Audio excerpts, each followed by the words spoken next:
Here we go. Yes, I am late. I understand that. I did it on purpose. I was in no particular hurry to do what I do on Monday evenings as well as Wednesday evenings at 7:30 p.m. Central Standard Time. Welcome to Outlaw Radio live from the basement.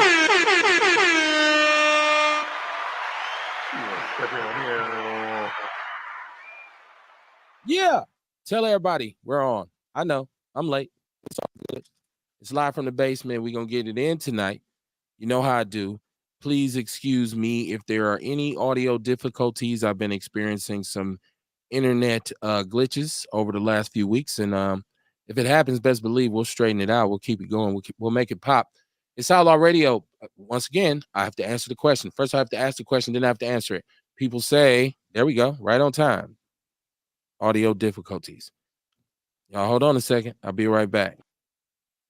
Hey, sound good to me. I don't know about Care, but everything looking sound good to me. But how y'all doing out there? Welcome to Outlaw Radio, where we talk that talk and we definitely walk that walk, raising vibrations and elevating thought. Y'all better come on in. I'm trying to tell you, I am the black woman lover, the black man's brother, the culture, teacher, hood healer, the ghetto witch doctor.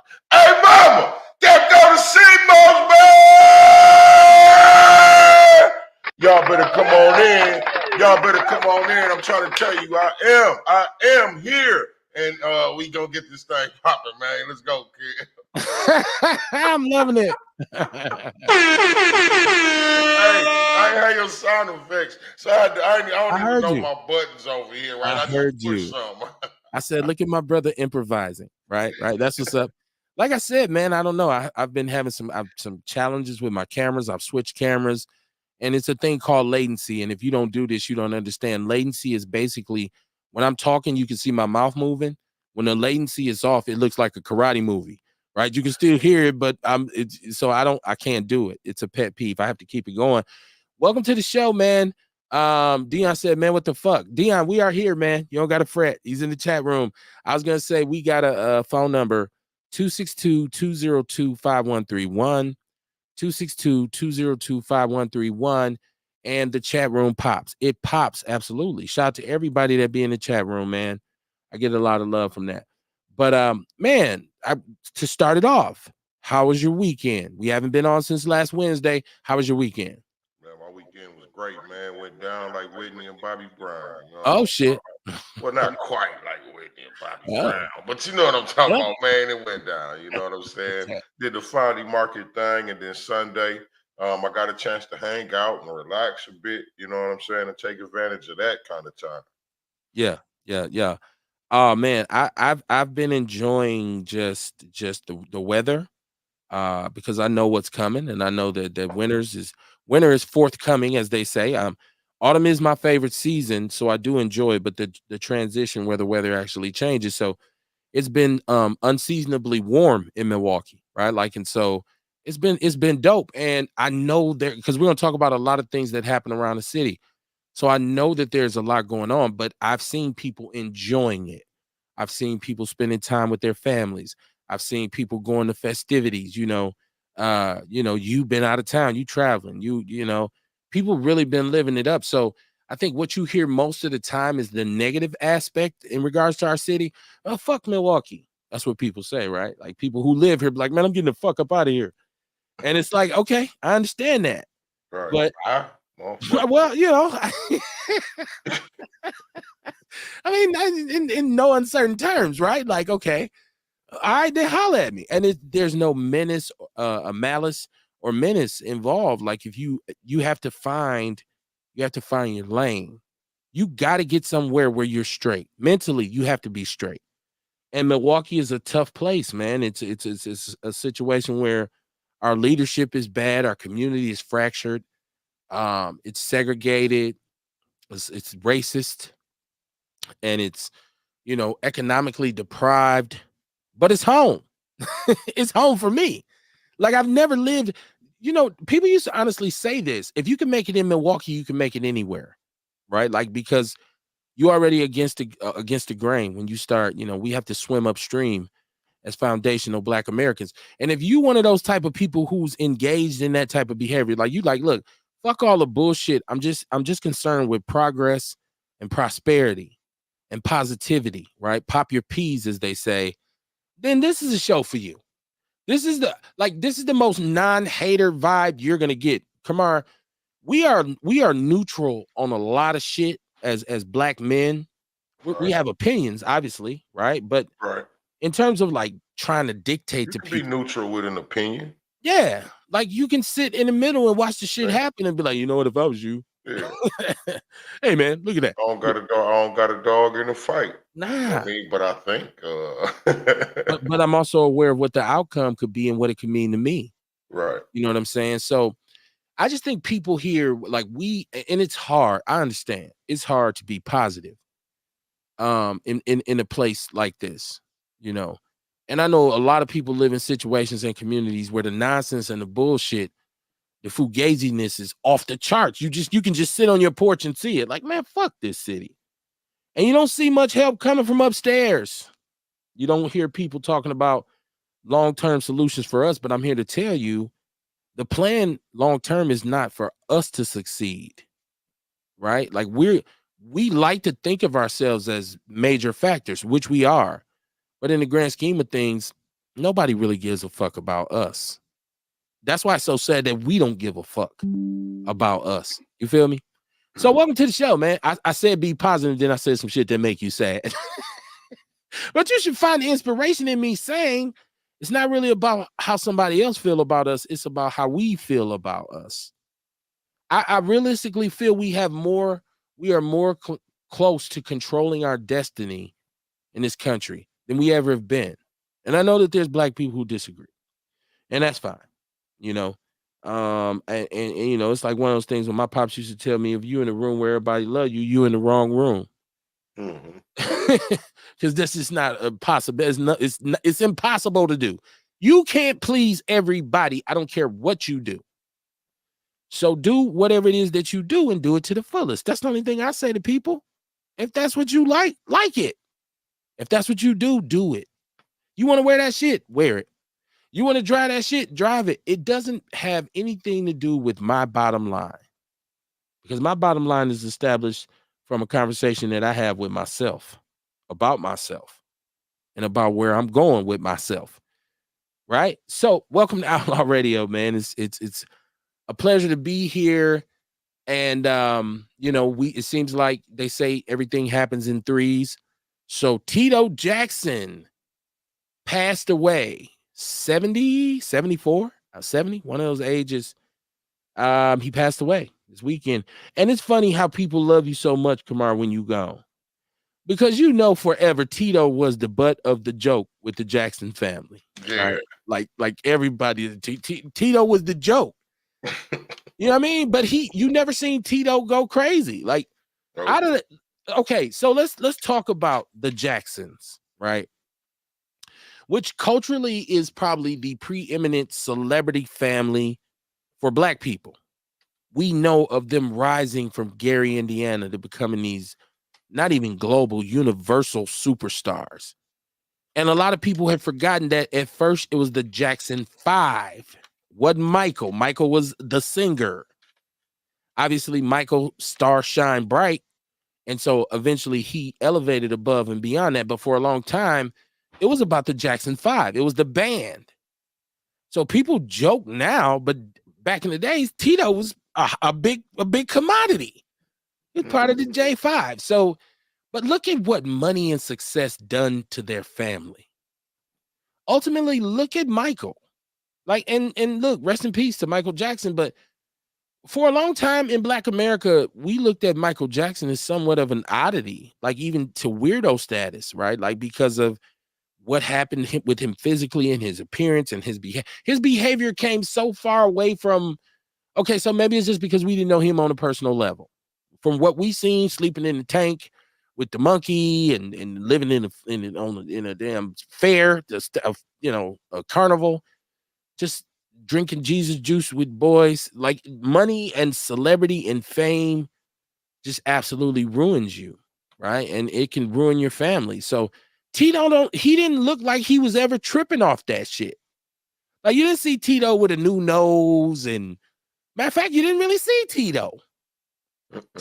So rest in peace, man. I'm sure that brother musically, in terms of making music, he would have been a tremendous resource, especially in today's like the scene, the culture, music and shit, because the art of musicianship is lost in our music right now. Black, especially for us. Like this is a time where you see the least amount of real, true black musicianship in popular music. Mm-hmm. A lot of this shit is electronic, microwave, fast food. Like so, I'm saying like we are missing the opportunity to mine those resources, like those old school cats, and say, man, y'all made hit after hit after hit, album after album after album. Y'all became icons. How do I do it? I mean, cats now where you don't really need to, Kamar, because you have everything digital. But rest in peace to Tito Jackson, man. Rest in peace, man. And condolences and prayers to their family. It's a lot. It's a lot to be said about the Jackson story. Is an incredible story, but in a lot of cases, just from Michael's perspective on how he passed away, it's tragic, as well. So rest in peace to him, man. Rest in peace to him.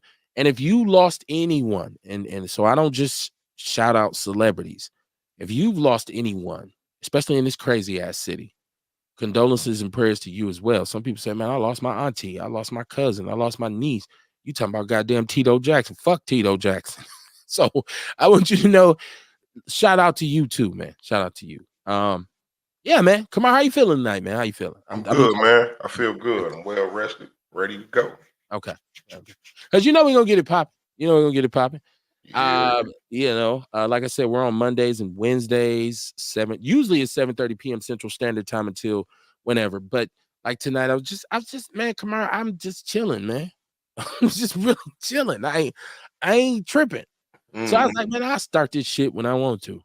Like, there's no supervisor. Come on, Kevin, you can start it when you want to. So, but listen, y'all come on in. Share the show, share the show, share the show. I hope you ain't holding it against me because we didn't start at 7:30. Like, fuck them. Black people always late. Stop it. Um, so to get it started, like the whole controversy that we've been looking at this past week, and I knew it was gonna start some shit when I seen it. When Trump in that debate with Kamala Harris said that now we got all the info. So the Haitian immigrants in Springfield, Ohio, or was it Columbus? I think it's Springfield, were actually eating the cats, the dogs, eating your pets, snatching ducks out the park, right? And because it's Trump who said it, everybody at first was like, yo, Trump crazy motherfucker.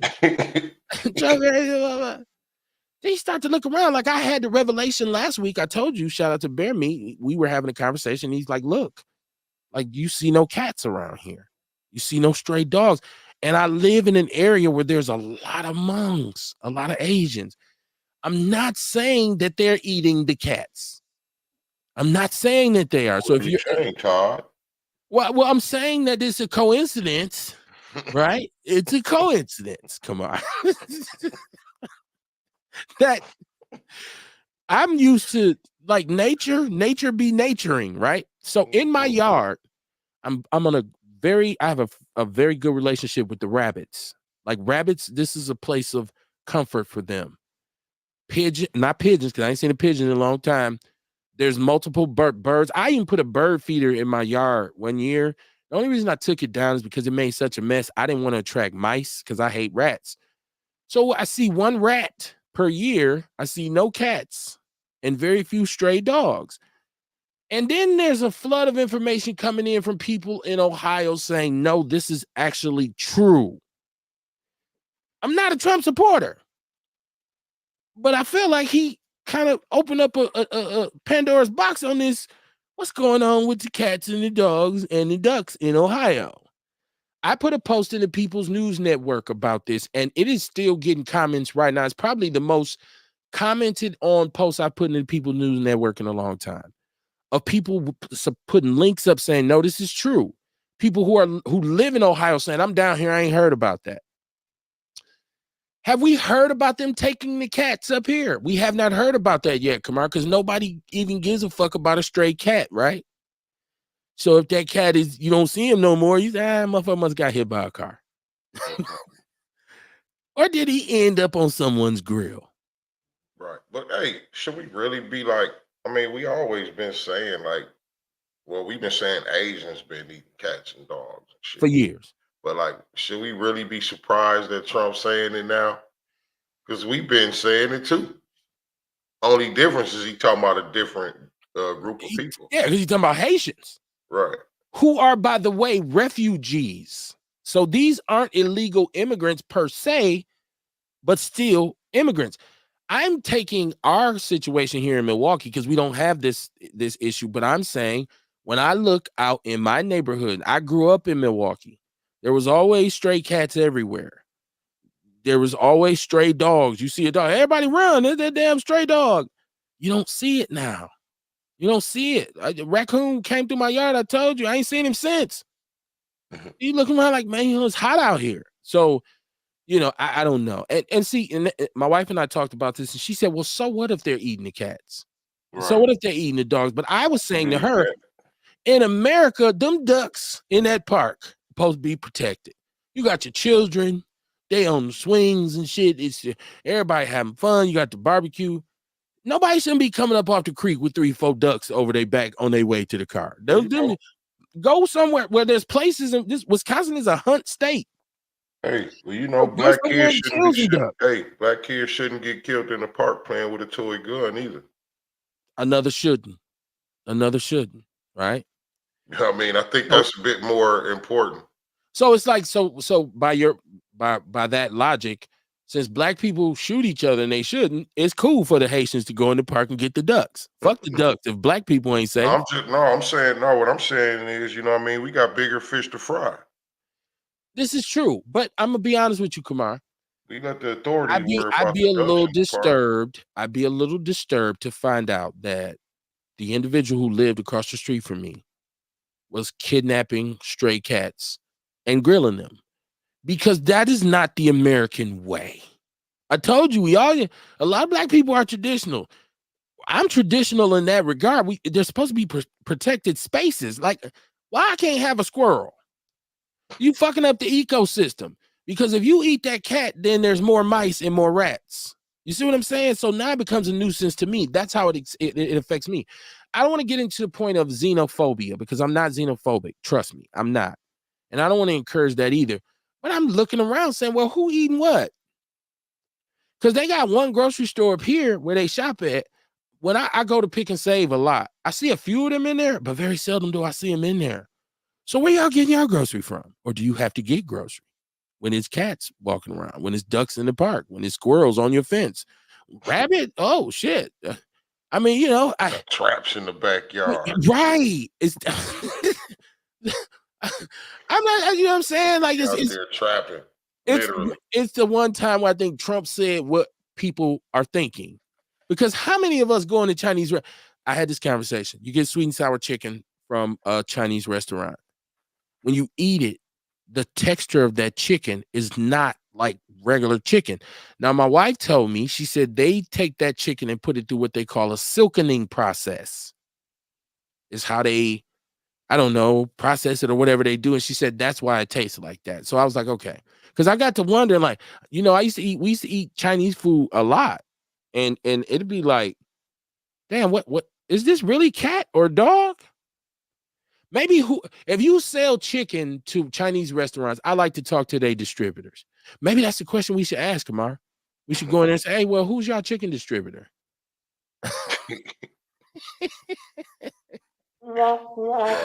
They might be like, you get the fuck out of here. It's silkened, right? None of your business. You've been eating Heathcliff for years, right? Dion said Madak has all the cats and ain't nobody looking for stray cats and dogs. Well, okay. Everything is open to discussion. However you feel. If you feel I'm wrong for even considering the possibility that somebody in our community is eating the animals. Now, if you're homeless, I could see if you say, hell yeah, fricassee the shit out of a squirrel. I get that because you living off the land. But if you got a crib and whatnot, and you just like, I don't know. People put different things on the grill, Kamar. So, and I know in some countries like they eat horse. Over here, we don't eat no damn horse. But I tell you what's the freaked out most hypocritical shit about this is because in India, cows are sacred, right? Yeah. I just had a hamburger today. We will kill and eat the shit out of a cow. So they might be looking at us like we looking at the Hey, Haitians but with the cow. that's also the difference in like since we here from America, right? We look Right. at stuff different than other people in other countries. It's a cultural And difference. other Yes. people in other countries, they see an animal in the wild, like they could kill it and eat it. Right. You know what I mean? That's just how they think. Like it's food. Okay. It's a And little bit different than how we are here. Here, we train to think, okay, there go a squirrel. It's in the city. It's nasty. We don't want that. You don't want that. You know what I mean? You better not eat that. And squirrel. No, we eat cats. I mean, we eat pigs and cows and fish and chicken. You know what I'm saying? No, don't. But in other countries, like you watch a lot of them, like Anthony Bourdain, right? I used to watch his show. rest in peace. And I loved Anthony Bourdain. I And he love used this to show. go all around the world, Yes. different delicacies of different countries. White And boy is other crazy. countries eat shit that we look at and be like, Ew. hell no. Right. Not eating that. But to them, it's good food. It's a luxury. You know what I'm saying? Okay, so here's the deal. But in America, in rural America, this is not a practice that's frowned upon. Like in rural America, yeah. If it's on your land, bow. You a farmer, bow. We eating that shit. I'm just saying there's the one thing about America is we have certain places, like they say, place and time, right? Like time and place, or you know, so we set up urbanized areas. There has to be, I keep referring to the ecosystem because there's something that eats everything, right? Like, so you see a spider in your house, you get terrified. If you kill every spider in your house, a bunch of other bugs will live in your Eat some house other bugs, yeah. because the spider eats those Hey, I bugs. got one that I just realized this year about the household ecosystem, right? Okay. Centipedes. Centipedes, yes. Now, centipedes control the spiders. Yes, they do. The spiders control the other insects. And so on and so on and so on. Right. So Kamar, if I move in your house, right, or I live by you and I eat spiders and I start eating all the spiders, it's gonna throw your house off because now you like, how the fuck I got all these crazy bugs in my house all of a sudden? So it's about respecting the ecosystem. And so maybe they need to be advised that, hey, well, there's a season. See, because we got what they call duck season, we got squirrel season, you have deer. There's a time of the year where you can hunt those animals and stockpile their meat, whatever parts you use, and then you let them live and mate. That way it doesn't disturb the ecosystem. Maybe they need to understand that. And I'm speaking as an American because I'm black and I'm one of the only true Americans as a black man because black people are the only true Americans in the United States of America right now. Right? I'm a real American. Where are your family from? Germany. You're German. You know what I'm saying? I'm Irish. Where's your family from? Ireland. You're Irish. I'm Jamaican, man. You Jamaican. I'm American. I'm a black American. We're the only people that were created by this country. Our culture, at least, not us creating people, but our culture and how we live. That's why our perspective is you shouldn't be killing them damn ducks in that park. You take your kids to the park so they can throw breadcrumbs and feed the ducks. Them motherfucker gonna come over there and take 3, 4, 5 of them. And the ducks is chilling like this is supposed to be protected. So it throws everything off. Mama Jenkins in the chat room, she said, good evening, my outlaw family. Hope all is well. Let's make it do what it do. Definitely glad to see you here with us tonight, Mama Jenkins. I know a lot of people thought we weren't coming on because have I been that studious to coming on at 7:30 where people like, oh shit, they ain't coming on then. Because I know Kamar, we done came on at 8 before, and so it's just staggered shit. Y'all share the show, share the show, share the show.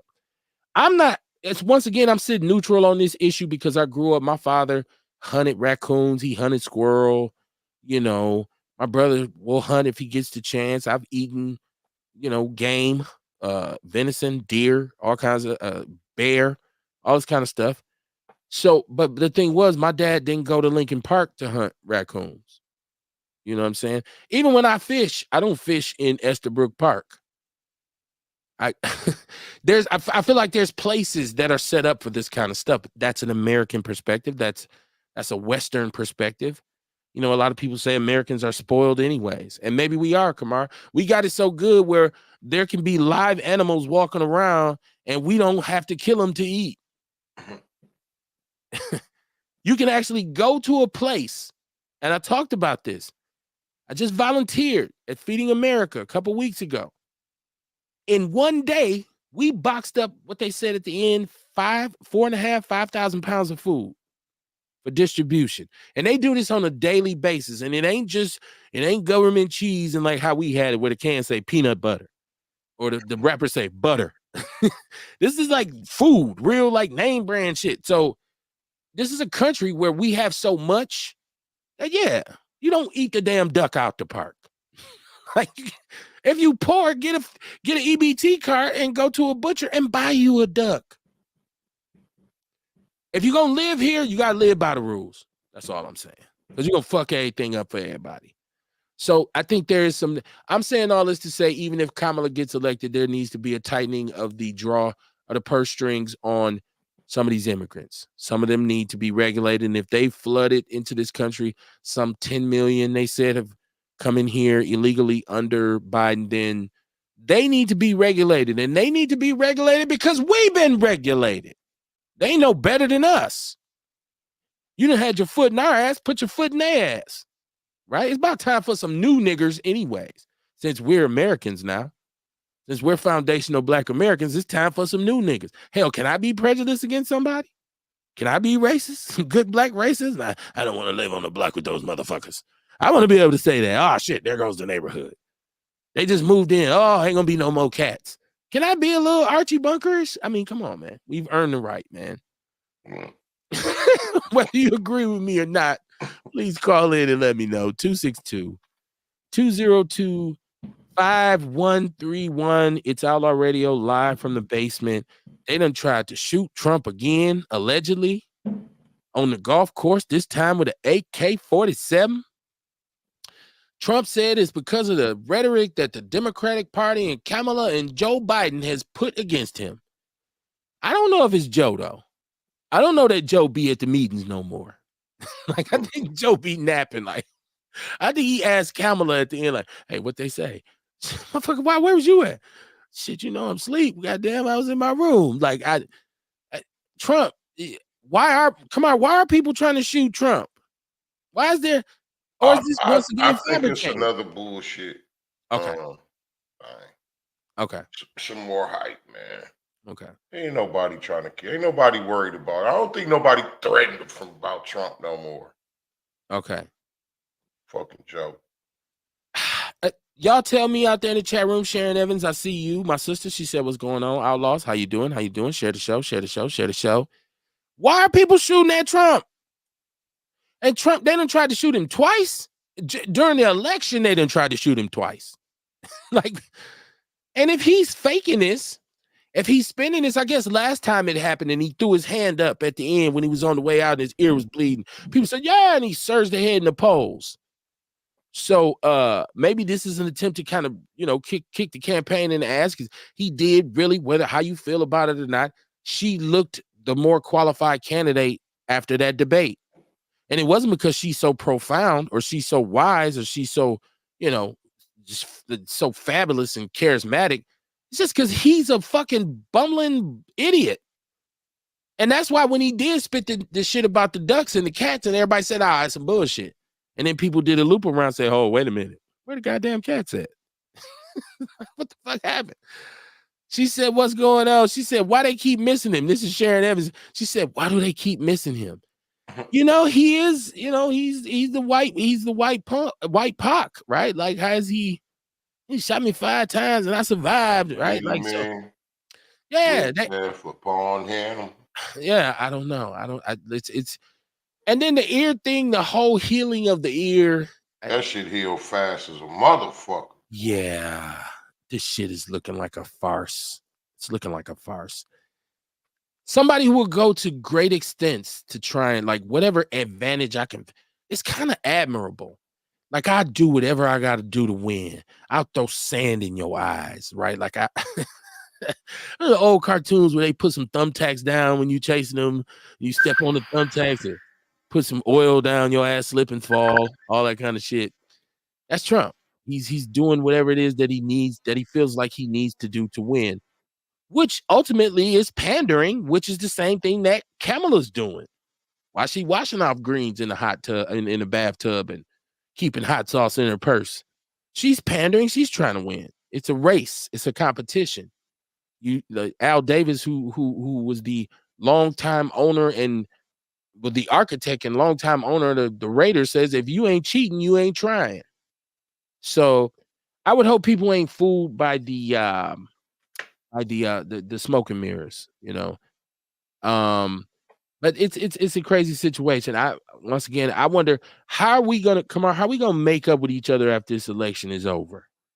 Because we you know what I'm saying? Because eventually we The gotta make same up. we did for COVID.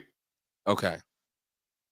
There, how everybody was clowning each other for COVID. You dumb Yeah. motherfucker. You out of order. You make me Yeah. sick. You won't wear a mask.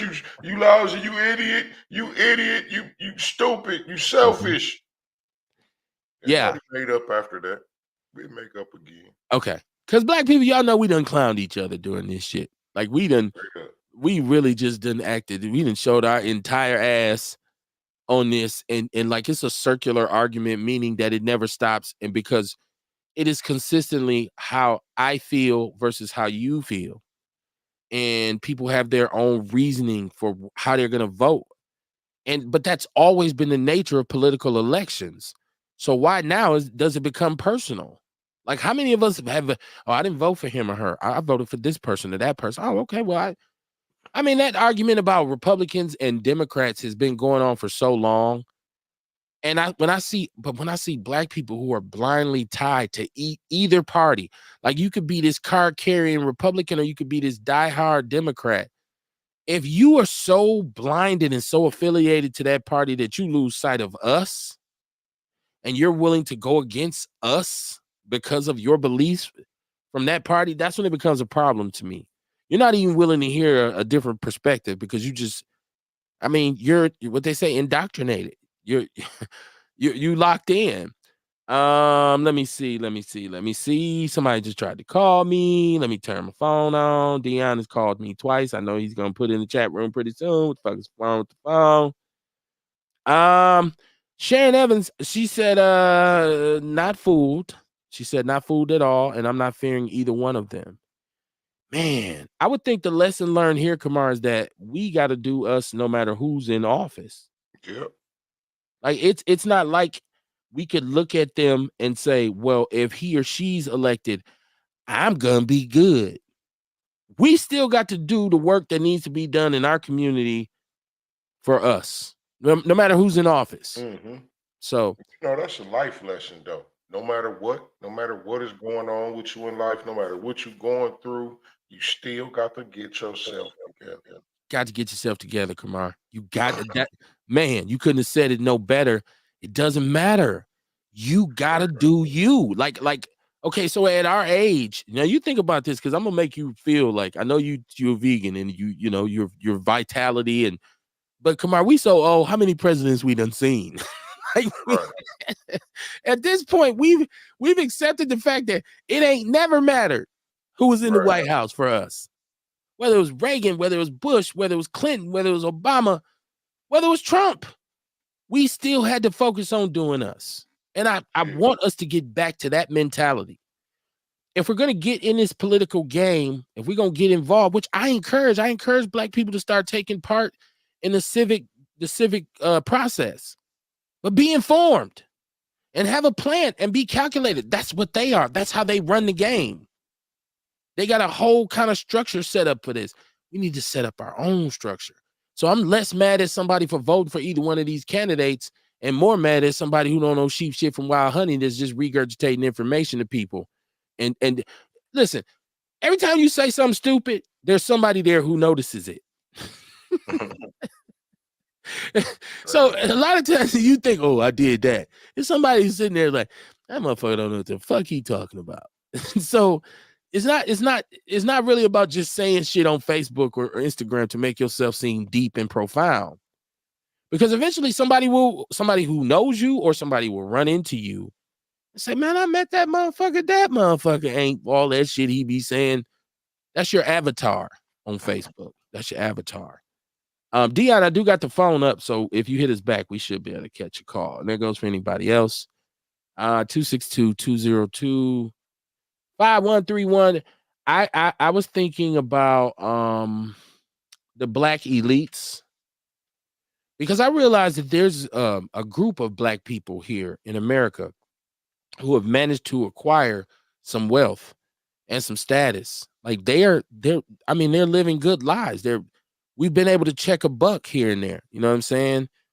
But I talk about like our black congressional caucus. We say, well, that can be an important tool for us to be able to empower ourselves politically.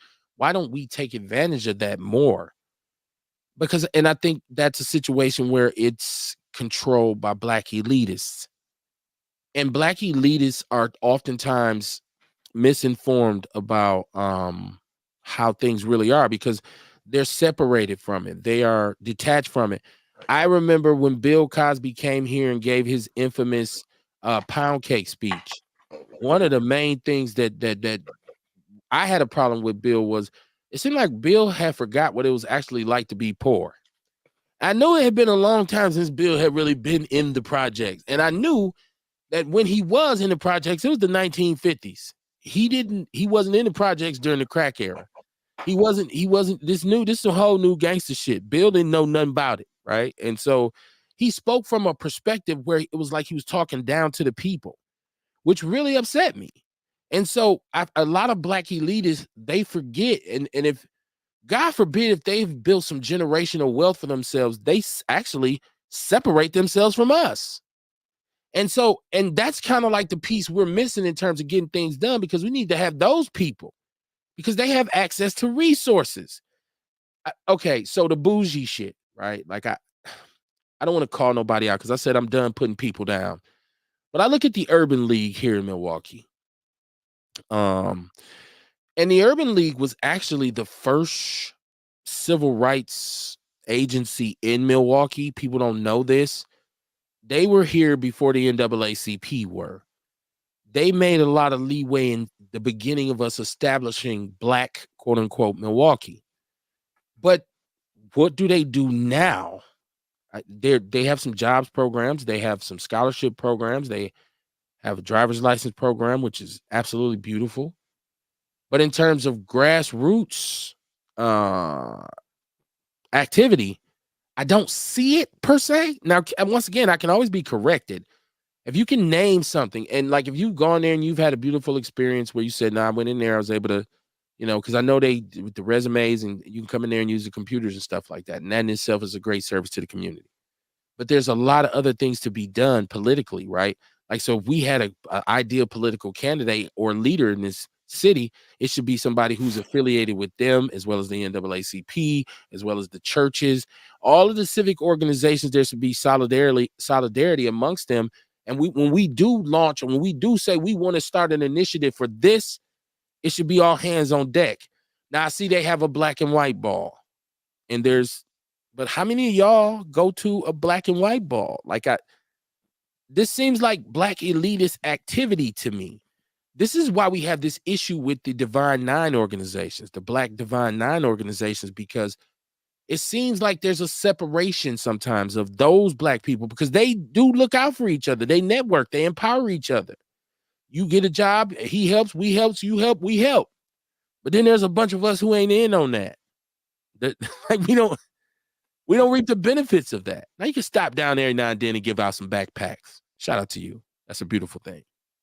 But what needs to be done in this community needs to be 24 hours a day, 7 days a week. It doesn't need to be a once a year thing. It doesn't need to be a quarterly thing. It needs to be every day, all day, consistent, momentum pushing, line pushing, defining political visionary leadership involved. And I feel like there's a separation because the hood, those of us who are hood, those of us who live in the ghetto, it's almost like they look at you and say, "Oh man, those poor niggers," just like liberal white people, poor niggers. Let's go down there and give them some. Let's go down there and give them some backpacks. I'm not trying to belittle their activity. I just think like there needs to be, especially in Milwaukee, the black elitist structure that is here, because we do have some families here that have managed to, or at least they sell it to us that they're building generational wealth. But everybody should be benefiting from it. Like we have like our religious leaders here. How in touch are they with their communities? I'm talking about the mega. We got some mega churches now. I know somebody out there like, you don't know nothing about what my pastor do. He ain't need I'm shut his talking about pastor now. right. You don't know what we do. Well, I tell you what, if you're whatever you're doing by yourself, it's not working because look at the city. Look, and I'm talking about all of the whole city. I ain't talking about like I said, I gave some people some backpacks last week. Yeah, but the murder didn't stop. The reckless driving did not stop. Our kids are seems like getting worse and worse. You see this latest joint on the south side with these teenagers who go to Milwaukee Tech or Bradley Tech. And it's hard to connect the school with the crime, but it's hard to not connect the school with the crime because these kids attend Bradley Tech. This assault on these elderly people, and I believe there's 3 young brothers in custody for assaulting elderly people, like violent assaults on some 3 elderly people. And in one case, like severe damage to a 60-plus-year-old man, broken ribs, broken jaw, busted head. And it's savage. Kamar, I didn't even watch the footage. I refuse to even watch the footage because it just portrayed. I'm like, I hate to see our kids like this. And like, Latinos on the South Side is kind of like, hey, hold on. So I don't know what the exact protest was, but I've seen a lot of the city leaders, the activist people who are out here and grassroots organizers were at Tech. And I don't know if they were there to like I say, watched. okay. So I you watched. watched. They I actually I liked the way they was talking actually because they was shutting down a racial issue. Okay. You know Thank what I mean? They was shutting it down that it wasn't race. The Latinos, they were saying that too. You know what I mean? The Latino leaders over there. Okay. They understood what it was. I mean, it's just our kids don't know how to fucking act, man. They ain't got no respect. You know what I mean? No respect for elders. No respect for other elders. Period. You know what I mean? You can't tell them shit. The man just told him to get off this car. Quit fighting on his car. What's wrong with that? In Why front y'all of get mad at in front him? of his business, right? It was right. It's his Yeah, business. he was at his business. His car was there, and they was out there fighting and shit. And he like, hey, get up off my car with that shit. Right. They Give a jumped on. fuck what y'all do. Just get off my car with it. You know what I'm saying? And they coward ass turned on him. I really feel like they really was scared of each other and didn't want to fight each other and found the reason to jump somebody else. Fucking cowards, man. The dark side of this is had his family or anybody who was there with him had come out and just got to letting loose. Waka waka waka waka waka. We would have been crying bloody murder. Mm-hmm. We would have been like, and then that could have been a real bad situation, right? And so I'm like our kids, and I'm looking at it like, where do you get this savagery at? Now here's the twist to it. When I look at MPS, which is, come on, man, they said we getting our shit together. It's still so much wrong with MPS. Come on, man. They're failing our children right now. That this is where the lack of organization and proper curriculum and stuff like that has come into play on their part, and it's not all their fault. But so even their sports, like we've had Madison High School where I used to coach at, Vincent High School, and I believe there's one more where football wise, they've had Washington High School, they've had games canceled over safety concerns. And what Mm-hmm. I'm being told is that they don't have referees and some programs don't have enough kids. How don't we have enough kids to play football when we got kids running wild, beating the shit out of people in the community? Right. So So you don't want to play ball and have an outlet for that and have some structure and God forbid change your life and be able to go somewhere and build. But you just run up and down the street, knocking people in their shit, taking their use a whole gangster, you a killer, you a monster. And trust me, I've had a lot of these kids who are killer gangster monsters on a football field, Mm-hmm. and they quit. They quit. Fuck this. I'm not doing this. So I just look at it like, how do we redirect these kids, man? How do we get them? Look, my son played Pee Wee football, Kamar, and I coached him through Pee Wees, but I was always like really deeply involved with wherever he was playing at, whatever program. And I seen on Saturday mornings five, That's six it right hundred there, people. kid. Whatever Five, our kids get into, we got to be deeply into it with them, just right. like So you I'm answered. saying 500, 600 people in Lincoln Park on Saturday morning, right? To see these kids when they're kids, come on, you know, 8, 9, 10, 11, 12. High school game is 20 people there. Now they teenagers. So for some reason that support falls off. Mm-hmm. You know what I mean? And it's like, well, they need it there more. And you go to these small towns, these little suburban towns. I'm not going to say the white town, because that's assuming that, white people is so much better. But also, you got to understand now what they've done in Milwaukee is a lot of the more athletically inclined kids don't go to MPS in the first place.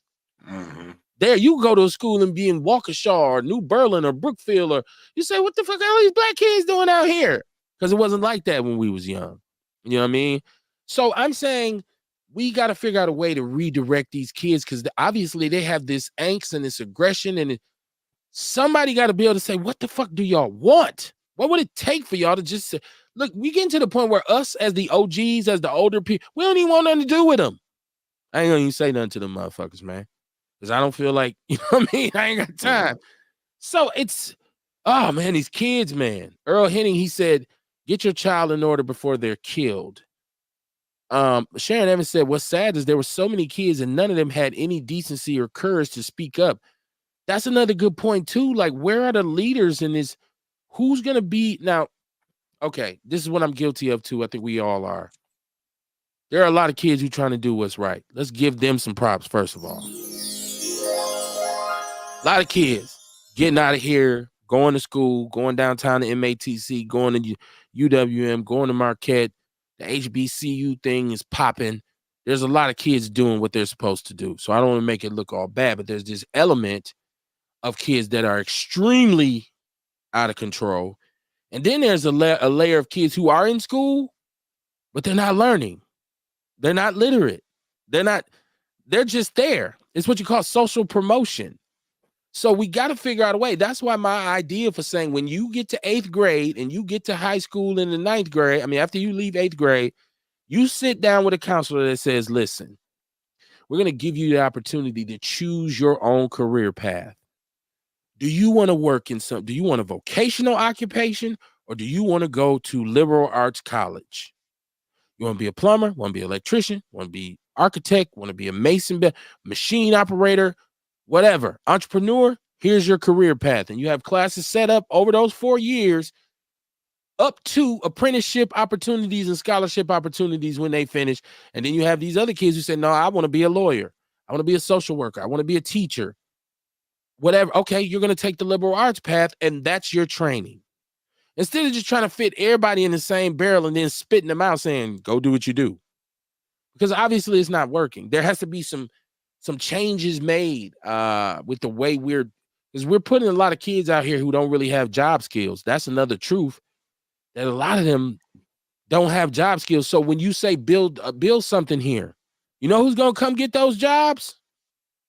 Motherfuckers who don't live here, from outside, the kids from the suburbs, because they'll say, man, imagine me, Kamar, building a multi-billion-dollar facility here and thinking I'm going to hire all the young black kids. I got to have security in that motherfucker. Right. And then then you're gonna have to find a black kid. Right. You got to get the ones who. So that problem is not just MPSs. It's all of us. It's all of us. Like the parents, the leaders, the people who are responsible for really creating opportunity for these kids. And I shame on these youngsters too, because they got way more opportunities than we had, Kamar. You know, god dang well. when, when we graduated from high school, it was like, hey, what you gonna do? Yeah, you going to the army? What you well, no, I can't remember. There was some scholarship shit, but it wasn't like, and I went to King too, so we got pointed in that direction anyways. But by and large, I see way more opportunities for these young kids now out here than we ever had, man. And I just wish that they would take advantage of it. I wish they could get the desire to be OC out of their system. Cause obviously there's a group think here. Like when we together, man, we finna tear this motherfucker up. Do you realize you ain't gonna be able to come back over here after you tear it up? Mhm. Like, so nobody wants you anywhere. Our kids, they don't want you in the mall. They don't want you in the movies. They don't want you in the park. They don't want your ass on the corner. And you know what I'm saying? People, soon as you can be somewhere, come out, you see some young people and you come in, you be like, man, I'm finna go. Yep. I'm finna go, man. Let me get up out of here. And it's just because you know what they bring with them. Because I don't want them problems. I don't want no problems with y'all, man. Go ahead with that bullshit. And I shouldn't have to. I shouldn't have to deal with it. So we got to figure something out. Now, there's some people who say, well, first of all, the parents need help. Right? The parents need help, which I believe is true as well. I mean, I'm damn near 50 at this time. So people who are 20 to 30 now are probably the people who are going to have the most children, right? This is the upcoming generation. And so what kind of parenting skills are they taking into? Because I feel like we've lost a lot of traditions. Like when it comes to us in our homes, like, of course, because in a community, the structures change because men are not as prevalent or present as they once were. And things don't really revolve around masculine leadership anymore. So the structure of the way our communities conduct themselves is different because you have a lot of single black women. That's just the bottom line. I don't like to be a person who blames this on black women because I think if you have a baby by a man and he leaves and don't help you take care of it, then you got to do what you got to do. You know, you're going to have to raise that child. Somebody got to be responsible. But we have an issue with how men are going to fit into leadership roles now in the community, right? Because a lot of women have that attitude where I don't need you. I don't need a man. I can do everything myself. I can please myself. And if I can get another woman to please me now. Like we get replaced, bro. Like it's like I don't need no man.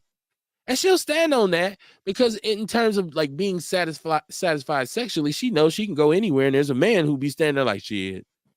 If that's all you're gonna let me do, I take care of it. So she comes with I don't really need a man.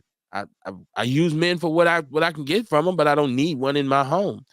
So those are several challenges in our community that we have. And I'm not blaming it on nobody. I'm not putting like, I got some partners. I talk to Ram Muhammad.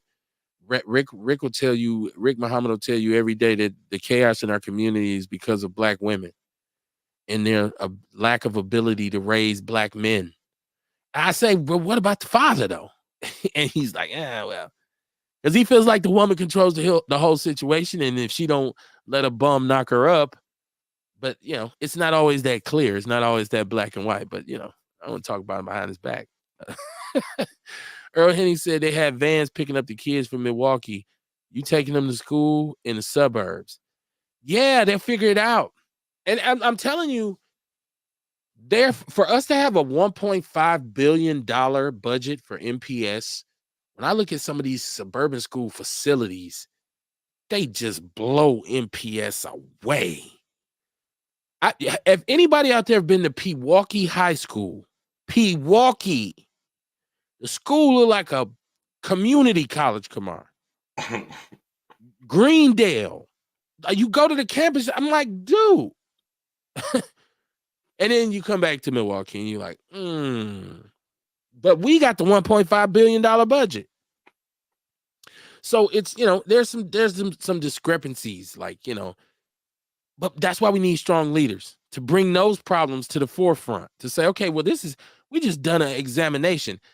And I wonder if UWM still does. They used to do an annual review, an annual study on Black Milwaukee and race relations and stuff like that. And usually a lot of what we come up with statistically comes from that. I don't know. I'm pretty sure it's out there. I have to go Google and look at it. I have to go check it out. But man, that's all these problems combined is more and is more to say like this is why we have so much more to focus on. So when I hear you say fuck them ducks, who cares about a duck, right? We got bigger fish to fry. I understand that, but I also understand the damage it can do to our ecosystems, right? And so it's a whole. It's as Austin Dewar said, it's a lot to unpack. Um, but in terms of the young people, Kumar, something has to be done, and I know there's a lot of brothers here who engage in mentorship, um, and they work with the youth. I know some frontline, we call them frontline riders, who really work with the youngsters here. And these kids will run you ragged, man. I worked with young people for probably about 17, 18 years straight. They will run you ragged, man. Like from teaching to mentoring to coaching, all my involvement with them, case management, man, because it's like you get them out the frying pan and it's into the fire. You know what I mean? And it's like, man, I got you set up with this perfect situation, and it's like inherent for him to say, damn, my bad. I fucked up. Over and over and over. To the point where you be like, you know what, I'm done. I'm done. So that's why I shout out teachers who are still in MPS, because people think it's sweet. They think they just going to school just collecting a check. Man, them kids run your ass through hell in them MPS buildings. I done been in damn near every MPS school in this city. These kids, usually teachers, they look old in the motherfucker. You like, hi, I'm 32. You look 60. I've been doing this 12 years. That's why I was, Kumar, that's why I was like, I don't know if I want to teach, because I was seeing old teachers, and I'm like, boy, your ass look, this shit done wore you out. I'm retired next year. They did the Barack turn. Right. You started out with all black. By the time he left, he was all gray. A few more years later. 4 years later. Right. Earl Henry said they're eating the cats, they're eating the dogs. You know? I don't we love dogs in America. I know white people were pissed about this because dogs is off limits in America. You don't fuck with a dog in America. White people, god damn it. I was just a German schnauzer. That motherfucker's Boy, they'll take you out. Smoked sausage if you're a certain culture, apparently. Ain't no goddamn. So we eating German food tonight. Really? Yeah, it's German Shepherd. Okay, that was a bad joke. Get it? German food, German Shepherd. Okay. Yeah. I seen this because I'm scrolling. I'm always scrolling the People's News Network when we're doing the show, and I seen where Alfonso Ribeiro. This is actually funny. I feel like I got to lighten the moment a little bit because it gets kind of heavy. Alfonso Ribeiro saying that he black people turned their back on him because he married a white woman. And I was like, well, I think he kind of forgot about where he was on stage with the microphone, talking about how much he loves white women, and how he's known as the white woman. I mean, he must have been drunk or something. He was at a show, he was on the stage, talking about, and everybody in here know I fuck the shit out of some white women. I love me some white women. I'm like, that was you who said that. Right. That was you who said that. You can find that footage, by the way. Very easily accessible. And I'm like, no. We didn't turn our back on you because of that. Like first of all, you played a character, Carlton, and you know how we are. Carlton was basically a young Uncle Tom. They made it look that way, right? That was how his character was, a conservative, Republican loving. I want to go to Harvard, black elitist, potential black elitist. So there's that. And I know that that's not really who he is, but you get typecasted. And then you go from there and you do marry a white woman, and you always have yourself around white people. I watched the Gary Coleman story from Different Strokes, which is very sad, by the way. But I noticed the similarity. Like, there was no black people around Gary Coleman. Right. Like, no wonder you were so lost in the sauce. So a lot of times when brothers marry white women, people say, "Oh no, they don't like me anymore because I married a white person." But for me, a lot of times becomes you.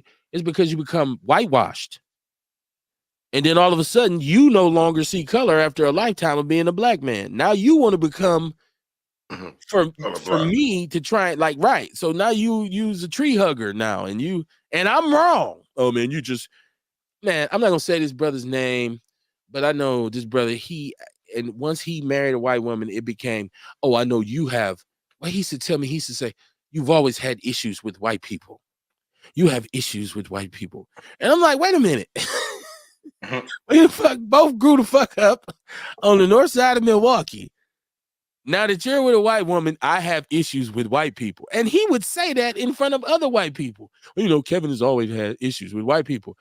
I had to pull him to the side one time and say, man, shut that shit up, man. Even if you feel that way, why you got to wait till we in front of a room full of white people and say it? It just used to be crazy, man. And so a lot of times, those brothers who married in that direction, their mentality shifts. I've said this once, I've said it twice, I'll say it a million times. I know some real cool, down ass brothers who have married white women. That's a bottom line. But also know some who you kind of look at him and say, it makes sense that he would marry a white woman. You know what I mean? Because that's his personality, right? Mm-hmm. And so you got to take that shit. Either you with us or you're against us. Because you can marry a white woman and still be with us. You know what I'm saying? So it's levels to the shit. I just, with him saying that, I guess I looked at it like, well, that's a cop out. That's a cop out. Maybe you don't fuck with us, so that's why we don't fuck with you. Like, that's Right. like a lot of people would tell Maybe me, he gave up on black women. oh, did you ever deal with one? Did you have you ever? That's been your preference, and that's fine. But don't turn around and blame the shit on me. That's you. That's your choice. I mean, it's like with me. There's a lot of people who say, man, Kev don't fuck with me. The reality is you don't fuck with me. So there's no need for me to overextend myself. I'm like, okay, well, it is what it is. I'm not bending over backwards for somebody who ain't fucking with me. So if a person gets to the point where you're black and you choose, okay, I want to live and associate myself and affiliate myself with white people, do that. But don't turn around and blame shit on us. There's a lot of brothers I see right now. He got a whole bunch of white friends. He hangs around white dudes. He lives in a place where and they prefer that. And just stand on what you prefer. Don't try to blame it on somebody else. Just say, nah, yeah. And I got some brothers who say, man, that's why I live with white. That's why I be around these white boys all the time.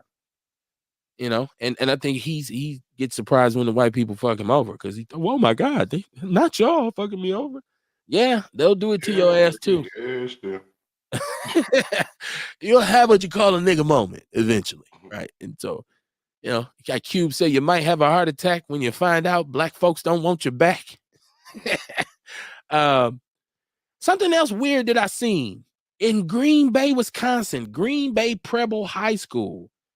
They, in the bathrooms in their common areas in their school, they now have windows in the bathroom. And I'm like, now this is in the People's News Network. So if you want to look this over, because I was trying to figure out why would you put windows in a bathroom? And they said that it came down to the fact that a lot of students were spending too much time in the bathroom. And so I was like, yeah, but it seems like there's something bigger to that. Putting back, like, are we opening ourselves up to a pedophilic? Is pedophilic a word? Sound like some predator shit to me. Predator Right. behavior. It's like, because somebody who might not admit it is sitting there watching them kids in that bathroom. Mm-hmm. You know what I mean? And so I'm like, you setting up, I said pedophilic. Are we building? How about put a teacher in the bathroom? Put a monitor in there or something. Wow. Damn. Instead of some fucking windows. Yeah, maybe you want to put a security guard, make sure security is checking the bathrooms or sitting. That's your post, as they call it, as opposed to windows. It's a very weird concept, and I know when bathrooms. That's the good thing about America today is everything has changed. Bathrooms now, you don't know what the fuck bathroom to go in. It's a man and a woman on the side. It's a bathroom that for people who ain't got no gender. It's like, dude, it's a family bathroom, it's a disabled bathroom. I'm like, man, look, I gotta piss. I'm gonna piss on myself trying to figure out what bathroom I'm Which supposed to go bathroom I'm supposed to go into? in. I don't even need no bathroom Gonna now. get in trouble trying to What use the bathroom. the fuck? And so now we gonna add windows to shit. Like it's just it's very weird. I hope they don't try to implement that in the MPS. Earl Henning said, I have a cousin that's married to a white woman going back to the 70s. It's always happened, man. I don't. This is what's crazy is like people flip their wigs. I'm always calling black women who marry white men bed wenches on here, and I have in the past referred to white brothers who marry white women as sambos. It's just tongue in cheek. It's just I'm just talking shit. I don't unless you behave like one. There is some bed wenching going on. There is some sambos going. That is some sambo behavior going on because a lot of times black people look to get away from black people. Growing up in a community, growing up in the hood can be so traumatizing to some of us in which they say, I'm leaving this motherfucker and I'm never coming back. And I don't even want to be around no black people no more. And so, yeah, you have some who do that. They say, man, look, I live here and I don't have no problems. I'm good. To me, this is a better place for me. Hey, man, that's all fine. But just understand you made that decision. We didn't kick you out because you could always leave and come back with good intentions or still have, like, I still love the community, but I don't live in that motherfucker. But I'm not moving somewhere where I feel safer because there's white people there. Like, man, I'm good. Now I live by white people. Like, because they got their own goddamn issues too. Straight up. All these goddamn MAGA freaks and shit. The surprise you get when you live next to a white person when they throw that goddamn MAGA flag up. And you be like, oh, really? How the fuck you feel? We've been living next door to each other for how long? And you gonna bust your MAGA flag out? It's like you telling me, like, fuck you, nigger. Uh, but yeah, man. And so if you married to a white woman, man, do your thing, man. Do your thing. And, yeah, man. I tell you what's most important. Finding somebody who actually loves you, no matter what color they are. Because it's hard to find somebody who actually love you and that's gonna deal with you. And long term, it's easy to love somebody for a couple years. It's hard to love somebody for 20, 30, 40 years. So you want to get the person that you could be with like that. And if they white or if they green or if they orange, who fucking cares? Even if you is a bad wench out there and you look at me and say, so what, Kevin? Yeah, I catered to my white husband or I catered to my white wife. I ain't mad at you. At least you admitted it. My problem is when you won't admit it. Be transparent. Or just be like the mayor. What? I ain't know about that. You bullshit. Let me call Keith. Earl Henning said, my big sister graduated from the University of Wisconsin with an engineering degree and ain't been back since. Man. At this point, my daughter graduated from the University of Minnesota, got her bachelor's degree, and she chose to live in Minneapolis. And she hated Minneapolis. Like the whole time she was there. But the opportunity was there. So she said, and we encouraged her. And I'm telling my son right now who's in school, when you get out of here, when you get out of school, don't come here. Go somewhere else. Because it's for you to spread your wings and go live your life and find opportunity. I was born and raised here, so I'm entrenched here. So I'm like, okay, this is where I'm gonna be at. God willing, unless he says something different, then I'm outie 5, as they say, to wherever it is that he send me. But no, I encourage my kids to, go somewhere else. It's tough here. This is an acquired taste, man. This ain't the easiest place. You don't just jump up here. You don't just bubble up here. You got to fight. But what you're gonna find is you're gonna have to fight no matter where you go. You're gonna run into some of the same shit, especially if you're in urban America. Did I just miss Dion again? Damn it, Dion! I'm not looking at the phone. Hit me again, Dion. I got you. I'm looking at the phone, waiting on your call because I know you're like, ain't this a bitch? What's up with you? Anybody else who been trying to call in, man? I get to run in my mouth, man. This is what we do on Outlaw Radio. Hit me, Dion. Hit me. I got it in my hand. I got the phone in my hand. We did the Green Bay bathroom. Oh, I want to talk a little bit about hip hop. I know Dion's gonna hit us. He's probably gonna run down everything we talked about. There we go. So we get Dion in. Let him pop his spiel. What's poppin', Dion? Man, What's going on? bullshit trying to call this motherfucker. What's happening, man? You started late. Don't even want to answer the phone for motherfucker. All that old weird ass shit. What's happening with you, though? How you doing? I'm chilling, man. I'm chilling. But put the complaints in the box, man. Put the complaints in the box, man. Oh, yeah. Just, call the politics with you fellas, man. That's what's up. That's all, Catch y'all hearing you put this idiocracy out here about this old bullshit. Ain't no motherfucker thought about no dogs and cats coming up missing to that lousy ass motherfucker Donald Trump said that shit, man. Big facts. Real. Big facts. Yeah, I know. Yeah, but for real. But you know what though? It's really the thing. I don't know if you really been like following what's going on down there in Springfield, Ohio. But the neo-Nazi movement and the KKK is supposed to be coming down there. Okay. It's been bomb threats and all type of shit. You know what I'm saying? Like, them Haitians' life has been turned upside down due to this idiot ass dude. You know what I'm saying? Yeah, we saying said that. I said that last week. We talked about it last week, and I said that they were saying that the Haitians are now under duress, and they were saying that this is all because of what Trump said. Yeah, I seen that. Yeah. And the whole thing about the situation was, as I was listening to a talk show earlier, and it was a white woman's duress who started and fabricated this bullshit about them people eating cats and dogs. So the whole thing really is a fallacy, though. There's no truth behind it. It was a made-up scenario, but anything like that could depict another immigrant group or ethnic group and demoralize them. White people was quick to jump on it, though. You feel what I'm saying? Hold on, Dion. Hold on, because even if you look in the People's News Network, there's people, because I put this post up, and they're going back and forth in there. There's Beverly in there chopping people heads off. But there's some people who are putting links in there saying, no, this is actually happening. Like, there's footage, and people saying, well, you can't believe video because they got AI now. But there's several people in that. If you go read that thread, there's people in there saying, no, this is actually happening. So I don't believe I have to look at the thread because I be on X and I see it all. You know what I'm saying? I see it all. And my whole thing about it is why there was no mentioning of this before Donald Trump said it. You understand what I'm saying? Like, all of a sudden, years and years. And I don't know who the fuck is that. I just want to know what it got to do with the price of tea in China. Springfield, Ohio had a decline in population. They invited the Haitian immigrants over there, offered them housing and work.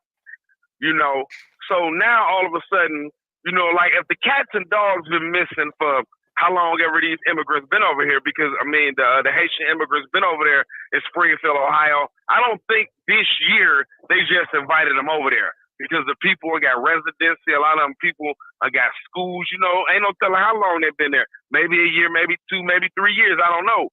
But why all of a sudden now, that mysteriously our dogs and cats are coming up missing. You understand what I'm saying? So, like, I wouldn't, that's my whole thing, though. You know what I'm saying? Like, why all of a sudden now? That's just like, no, hold on, Dion, because you ain't giving the community credit.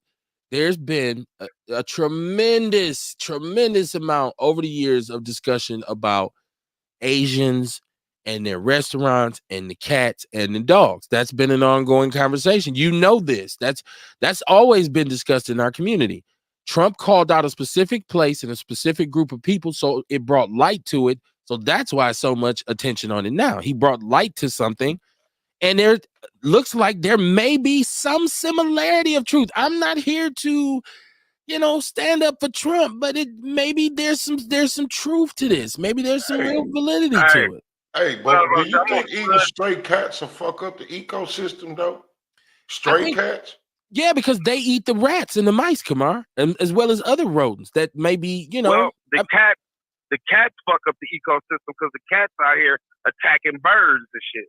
They're destroying birds. Well, I forgot how the bird population has to be regulated too. That's what I'm saying. Like, so you got some cats who eat birds. They eat rodents. They eat too many birds in your yard or around your house can damage your property. There has to be a check. Everything has to be checked. There's checks and balances. Listen, first of all, I'm not defending Trump, what he said, but I think once again, when you start messing with the balance of things, there's stray cats for a reason. They thrive because they're eating something, and their sustenance keeps balancing there. Because if not, then we get overrun by rats and mice. You see what I'm saying? Like, I don't know. People feed them though, but like I said, I ain't never thought about no stray dog or no cat. I personally, to be honest with you, I don't eat Chinese food, and it ain't a reason because I think they feeding us cats or dogs or this, that, and the other. Because we just don't got no good Chinese food in Milwaukee since LaJoy's closed. So I don't, I'm not going to the fucking place up there on Appleton and Hampton, Yaya's, and I just don't fuck with Chinese food. So that's never been, I'm not sitting back thinking I enjoy a good hibachi every now and then. I eat sushi. I'm not opposed to eating Chinese food. I think, but like you said, there's some inconsistency in the quality of the food. There's some good Chinese places here where you can get some quality Asian food. Yeah. But I mean, you got to know what you got to know. Well, I mean, but you okay? So that's you though, and you're also a dog lover. Yeah. You're also a dog lover. So you should be very concerned that if your little puppy get out the yard. No, I'm not. Hold on. Your little puppy get out the yard and he don't come back. And you never see him again, and then they barbecuing next door, and you go and look and see young. I live next door to Asians. Right. I live Asians on my block. Right. So you're helping me make my point. So if your dog get out and they take your dog, if they take your dog and grill it, you ain't got a problem with that? I can't answer that because I can't feed off into anything like that. You know what I'm saying? I'm not going to sit up there and feed that stereotype. I'm not going to sit up there and feed that stereotype right there because, like I said, if dude would have never said that goofball ass shit, we wouldn't even be talking about no shit like this. We'd be talking about how fucked up a job Cavalier Johnson doing, the bump out. We still talking about that too. Why we can't talk about everything though? We still talking about that too. We've been talking about that for years. So, but damn, you kind of threw me off. Oh yeah, I know what I was about to talk about because I'll be seeing the one guy, his name Paris on, I see him on Facebook. He'd be like, I'm not standing with Kamala. So my thing is this, I do my research. Like I said, I read Project 2025 anytime I'm in the bathroom. I do my research. So I was reading about Bidenomics. And so I sat back and thought, especially for a lot of black women that say they don't want to support Kamala Harris and Joe Biden. And I'm like, well, if you got kids and you was getting that extra little tax child credit, if you knew you weren't supporting him and they give a fuck about him, you should have returned that money. Like, hey, I don't want no parts of this shit because it's from you. For, the infrastructure bill, for all old racist ass white people out there that got their dump trucks and they're making money, because I see a lot of them say Brandon got to go. But you out there, and the only reason a lot of these roads tore up in the highways across the nation is because he invested, I forgot how many trillions of dollars in the infrastructure bill. So you should be like, nah, I don't want that. I want Donald Trump. I'll wait till he get in office to see what he's going to do and let's, turn down this money of the infrastructure bill. And, people that take insulin, well, if you're not supporting Kamala Harris and Donald Trump, then you should be like, well, fuck it, I don't want to take this insulin that they made a little bit more affordable to me when my motherfucking ass on going to a diabetic coma. So I don't want this. You know what I'm saying? To the stupidity and the ignorancy of black people when it's fucked up and it's sad. And I ain't gonna lie to you, I'm gonna be 100% honest. I don't want to be a Trump supporter's friend. And I was going to tell Orlando, like, I don't even want to fuck with you, bro. Because you know what I'm saying? Like, you believe this stupid ass shit this man's saying, and I ain't got time for that shit. You know what I'm saying? It's like, in the MAGA, it's going to be some more bullshit come out. The one lady, I can't think of her name right now, that hoe went in on everybody. She called Marjorie Taylor Greene a Jezebel and a concubine, said Lindsey Graham need to come out the closet. You know what I'm saying? There's all type of shit going on. You know what I'm saying? So I just can't feed off in the stupidity of a lot of people just saying this old dumb goofball ass shit. And ain't nobody, I bet you too many, because like they keep on saying, now you can't have it both ways. One motherfucker said Kamala Harris soft on crime. The next thing you hear about, she locked up black people. Which one the fuck is it? Is she soft on crime or is she lock niggas up? Now you can't have it both ways. There. That's a good point. So I want you to stop right there. Because Dion, you'll wrap the whole show up. So give me a second. Earl Henning said, "I eat Susie too." Earl Henning. Okay, I said I eat sushi. He said he eats Susie. I ain't got to do with that, Earl. That's on you. No, I'm just kidding. But no, you said specifically because when you call somebody name, we got to speak on it. You said Paris. You're talking about Paris, who's always in our chat room, Shay included. Okay, and you said you had saw a post that he put up. Let's talk about that because you kind of flew past it. What did he put up that you said you done research on?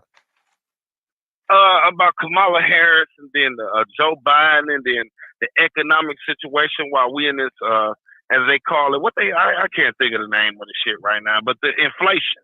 You know what I'm saying? And just all the shit a person just be saying though, it just doesn't make any sense to me. So I don't know if they just going on sound bites or is they doing their research or what's going on here. But it's like the shit is insane though. But it ain't only him. There's a lot of people you see on there. But a lot of people are benefiting from a lot of shit that they done, though. You understand what I'm saying? Right. Okay. So I'm just confused about it. Like you would hear them say, well, she locked people up. But then the next thing I hear, I'll be like, well, she let a murderer out and they did this and did that to my family. You can't have it both ways. Now, which one did she do? Is she tough on crime? Is she soft on crime? Or is she locking niggas up?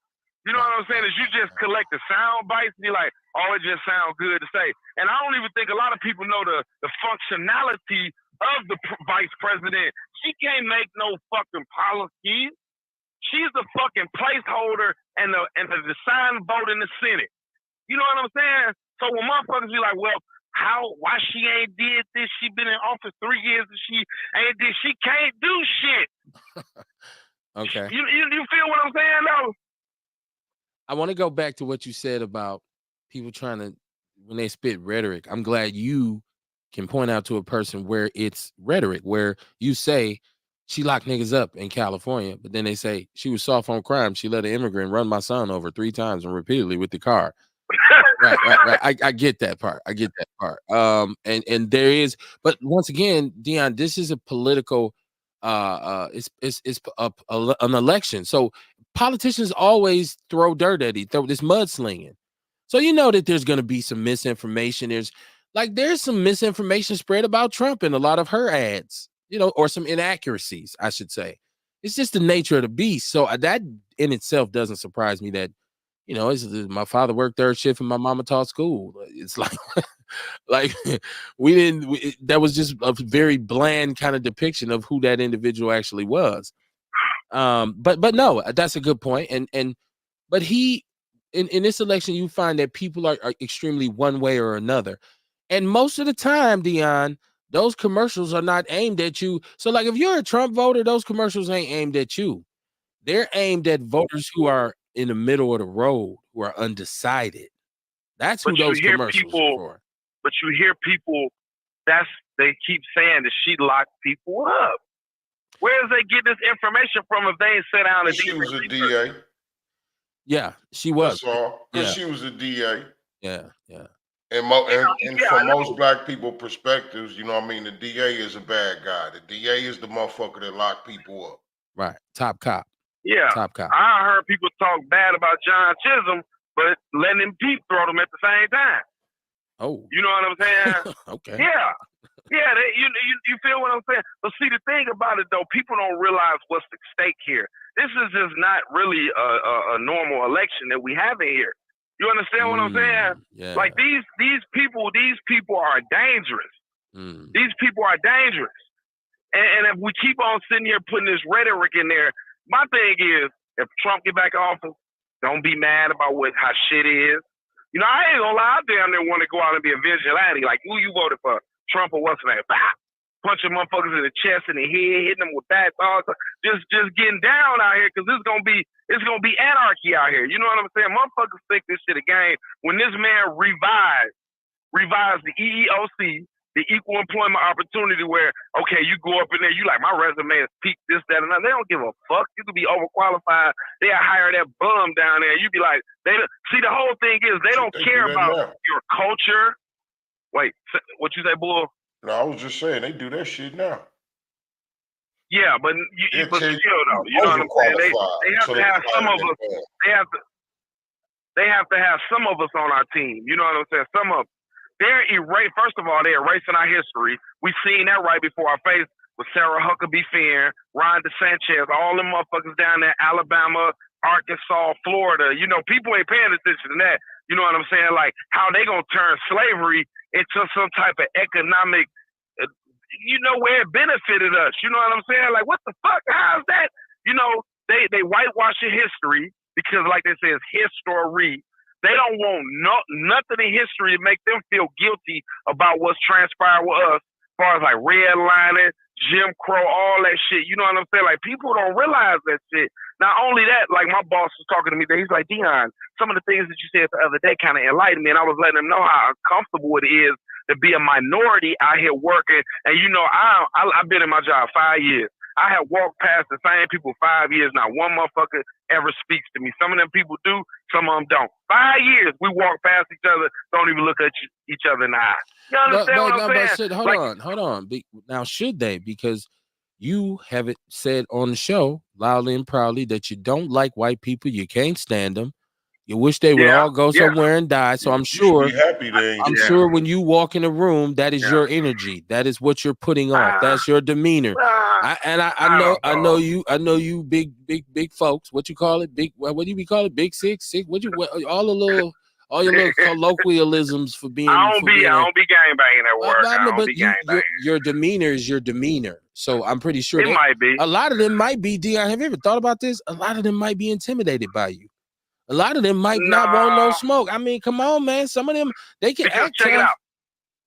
Because if they see me being friendly and cordial with other people, why I won't be friendly and cordial with you? But I'm just giving an example. I'm scared. I don't give a fuck if you over there slapping five. That's your friend over there, nigga. I'm not fucking with that nigga. No. Let's not focus on that. But I'm just giving an example. He said let's not focus on that.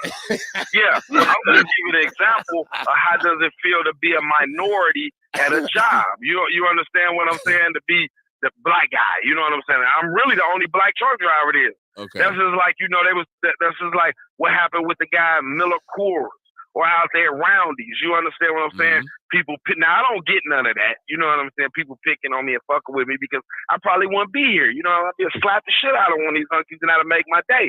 You know what I'm saying? But I don't even want to do that because I'm still trying to get my party. So I'm just leading people along though. You feel what I'm saying? But it's just what's ahead of us. And these people about to be more emboldened than ever. You know, and it should be shame on J.D. Vance because he's a senator from Ohio. And if the governor of Ohio getting on there and saying, hey, this is not going on. But see, this is the part that I like about white folks. So see, y'all spit this shit. And when it come back and bite y'all in the ass, now y'all sitting there, like earlier, you was like, well, why everybody want to assassinate Trump? Well, if you put hate out in the atmosphere, and I hear you guys say it all the time, what goes around comes around. So if you keep putting this bullshit out in the air, you're gonna awaken something in somebody. You feel what I'm saying? You're gonna awaken something in somebody. You get what you put out. Yeah, I believe that. That. I mean, listen, I don't think most people think about what kind of energy they're giving off when they walk into a room, right? Like so what I learned from all the different public speaking classes I've taken is that you have to be aware of your demeanor when you walk in a room and you're going to speak to people. It's almost like when they say know your audience, but you got to realize what kind of energy you're putting in. Because if you walk in with a certain kind of like, people like, oh shit. Some people are already backing up like, oh my God. And a lot of people aren't going to admit their fears or their. So I'm saying, like, men, we all have pride, right, Dion? So I'm sure it's a white dude there who think he pretty tough. When he look at your ass, he like, shit, this is a real one right here. This is one who does fucking look like he'd beat your ass. And he probably not wrong. And you just got done saying, I'd love to slap the shit out of one of them. That's the kind of energy you bring to the room. They don't want to get slapped. They'll talk that shit in the lunchroom like, I'm not scared of him. You walk in there like, hi, Dion. I'll be cooling. I don't even really have encounters like that with them, though. I just come in there and get what I need to do and get in my truck and get the fuck on up out of there.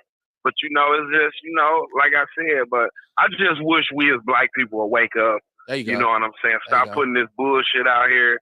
Either you gonna vote for the woman or you ain't. But don't cry when the bullshit happens. You know what I'm saying? You gotta watch the game, Dion. You gotta enjoy the process, man. The process is sweet. Well, You got to watch the game. Kev, Watch it play out. you need to read some of Project 2025. It's not a game, my guy. It ain't no game. You know what I'm saying? I didn't say I did not say Project 2025 was a game. What you're talking about is people going back and forth, talking about each other and naming shit off. That's the game. Oh, okay. Project 2025 is Project 2025. You tell anybody, go read the shit. We talked about that shit in depth. We looked at where it came from, who were the architects, what it said. I don't need to sit down and read 952 pages of that shit. I got shit to do, and I don't be reading that shit. I don't read that shit on the toilet like you. To you, it is. I mean, if you know the base, if you're talking about somebody stripping people of rights, the overall, here's the summary of it. Trump wants to come up with a plan to change laws to empower himself and his allies and those who are aligned with him. And he wants to do it systematically. He wants to change the way the government is structured, according to Project 2025. Now, do it sound like I need to sit down and read every page of it? I mean, they want to privatize Social Security too. There you go. I'm saying there's a lot. If you want to know specific, what do you want to do with this, that, go read it. But I mean, I don't think in order to be informed or to understand what it even is or what its intention is, you got Kev, you got to read all 925 pages. I don't feel like that's necessary. I'm glad you reading it, because if I need to know something about it, guess who the fuck I'm gonna call? I'm gonna call you. I can't wait and then if he do get back in office, I can't wait till we end the SNAP benefits on them all funky ass hunkies. There you go. There you go. They're gonna be like, because that's and that's the funny part about it. They say it ain't me right now, but it sure will be. Because you ain't the 1%. That's another thing. People be like, well, the tax cuts, you not rich, motherfucker. You ain't seen none of them that President Trump had enacted. You not the 1%. I be hearing people say that the little smaller. You not stealing none of that shit, my guy. Do you understand that? Do you understand if they put tariffs on other companies to sell products and get it imported in the United States? Who in the fuck gonna subsidize that cost? Us. Then you're gonna be sitting there scratching your head. Well, he said he was gonna put the tariffs on them, but motherfucker, them people not about to pay that shit. The tariffs gonna get passed on to us. That's like drugs. If I get charged more, I gotta cut the bags back. That's how we break it down on that. If you pay 150, let me catch this chat room. Go ahead. In church, you got to put your finger up when you need to go to the bathroom. I'm putting my finger up. All right, kid. Earl said most of the people I know that's backing them are from the South, from Mississippi. They don't like Democrats. They want a slave, he said. Damn, black people down south want to be slaves. Oh, shit. Earl is from the South. I thought. I agree. He said, you doing criminal shit. You supposed to be locked up. He said they listening to Dion on Outlaw Radio. The funny part is, listen, nobody's listening to Outlaw Radio except for people who listen to Outlaw Radio. Check this out. We are the true bastard child of the Milwaukee media. There ain't no invitations for us to. I see people have shit all the time. The gathering of individuals who are voices in the community, who are, have position, who have influence, and we get no invitations. That's why I'm so appreciative of the people who do watch the show. I'm not banging 10, 20,000 views on here. And we just talk about the truth, the unadulterated truth and how it is. But I do understand that there's you are affiliated with a certain group of people, right? And we have a core listenership. But we're not pop artists by no means, by no stretch of the imagination. The name says it all, Outlaw Radio. And I'm gonna tell you, I would almost prefer it that way at this point with what I'm doing, because I think as soon as you start affiliating yourself with everybody, as soon as you start trying to jump on the coattails of every movement and every organization, you become compromised and watered down. And I think you got to be able to tell the truth without worrying about hurting somebody's feelings. So we couldn't be in a situation on here where I wouldn't be able to criticize the mayor because I don't want to lose certain advantages from certain groups or support from certain people. I like to be able to do this thing just how I want to do it. Uncompromised, unbought, unbossed, unbothered. And so there are once again, the shows do numbers. I'm not like I do good numbers, but we're not doing goddamn, you know, we're not doing 10,000, 20,000 views. And a lot of that is partially due to the way I promote the show. I have a hand in this. I'm not gonna say, oh no, they ain't, but I prefer it to stay small. I prefer it to stay controllable because I don't ever want the truth to be kind of, that's why we always trying to give both sides of a story on this show. If you notice, we always try to give you both sides. We always try to give you different opinions. We always try to get different voices on something. Because I think you got to have more than one pair of eyes on the situation. So I just had to throw that in there because Earl said that they was listening to you. The white people will never hear Dion on Outlaw Radio say he don't like white people because they don't listen. Now, if he go on the truth with Sherman Hughes or on the Tory Lowe show and say that shit, it's gonna be goddamn. Well, they don't listen to that shit either. Maybe Sherman, but why people? Yeah, I don't fuck around on that though, because they be out here in my job sometimes. Okay. So I definitely don't. Yeah, I definitely don't fuck around. But I don't give a fuck. That's it. But you do though. Speech, I don't like you. I don't like you. Shit. But you do. You do. Give a fuck. You do give a fuck. Don't say you. I don't give a fuck. Man, I'm trying to kick this camp. I passed my goal. What I wanted to do. I'm just waiting for something to open up. Remember, I told you I wanted to dip off at MPS. I'm just waiting for the boiler attendant trainee position to open up. Yeah. Well, you did. Yeah. You sure did. I got my certificate and everything. You know what I'm saying? To operate low pressure boilers. So I'm just sitting back, just chilling. Shit, I got to keep the bacon and the bread going on. You know, my finances ain't like they used to be because shit, I travel a lot. Yeah, you got a boo now. You got to spend that. You got to buy gifts and shit. You got to celebrate holidays. Well, I always keep me a little brizzy on deck. I was with my one girl for shit. We was together 14 years. We would have been together 15 years. But you know, I mean, you know, she was like a job. You know what I'm saying? She was like a job. We just didn't get along. You know what I'm saying? For like 15 years. She was mean. Yeah, she was mean as a motherfucker. A lot of us, you know, believe it or not, a lot of motherfuckers be in relationships and just don't be happy, my guy. For 15 years, 20 years, 30 years. Yeah, you be with a motherfucker so long. Who you telling? You be with a motherfucker so long, you just be like, man, ain't nothing else out here. This bitch know me. Fuck it, I just deal with it. You know, then I start, I met another little female and me and her hit it off. She pretty cool though. You know what I'm saying? She all right. So check this out. It's 9:30. I know we were late, but we were only 15 minutes late. And I once again, things are changing with the People's Network. Things are changing with Outlaw Radio. Things are going to change with the way things are presented. So I like to kind of wrap shit up, especially on a Monday night, but I couldn't leave. Number one, I want to talk about, because I always got to talk about hip hop. And this has been a summer where no rapper has sold over 50,000 copies in their first week of release. And there's been some major releases. So now the conversation is coming into play that hip hop is dying. Its popular appeal is dying, which first of all, I would say that could never totally happen because I think the influence of hip hop on the global culture is too great. Like, even if you didn't sell a record here in America, you can go to Europe and do shows and go to Asia and do all that kind of stuff. But there's some truth to the fact that the quality of the music has declined immensely. My brother and I just sitting around, listening to a lot of music, kicking it, hanging out, just listening to different rap, just especially hip hop generationally from, years and years ago up to now, and doing fair comparisons and just saying that whether I'm objective or whether I'm subjective or being objective, I cannot deny that the quality and the artistic creativity is not there anymore. And so I'm saying, and this is kind of like the backbone of our culture, hip hop is right now. And so how do y'all feel as OGs, because you have to be appreciative of some of the new stuff.